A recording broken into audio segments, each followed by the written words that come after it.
Alhamdulillah, Laskar kita, Laskar Front Persaudaraan Islam sedang membuat paket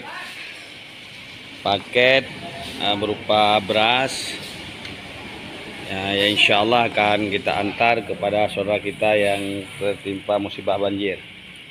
Jadi beras karena kebutuhan pokok, kemudian juga berupa nanti minyak goreng dan sebagainya. Ini lagi dipaket untuk kita antar kepada saudara kita yang kena musibah banjir. Ini para mujahidah lagi buat paket saka untuk bantuan banjir, gula untuk bantuan banjir. Laskar Pijai bergerak ke desa-desa untuk mencari bantuan korban banjir di Teluk Sukun, Aceh Timur dan Aceh Utara.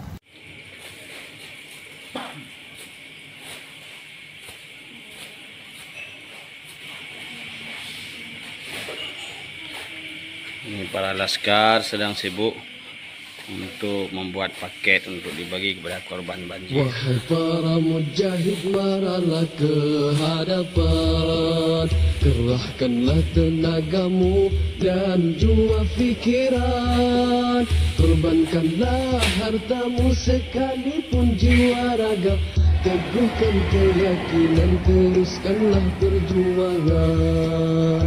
Wahai para mujahid, maralah ke hadapan, kerahkanlah tenagamu dan jua fikiran, korbankanlah hartamu sekalipun jiwa raga, teguhkan keyakinan, teruskanlah perjuangan.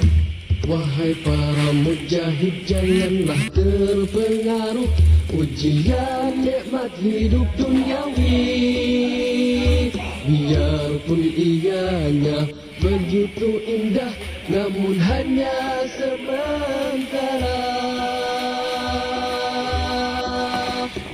Memang berjuang itu terkorban, kerana kita berjuang untuk berkorban.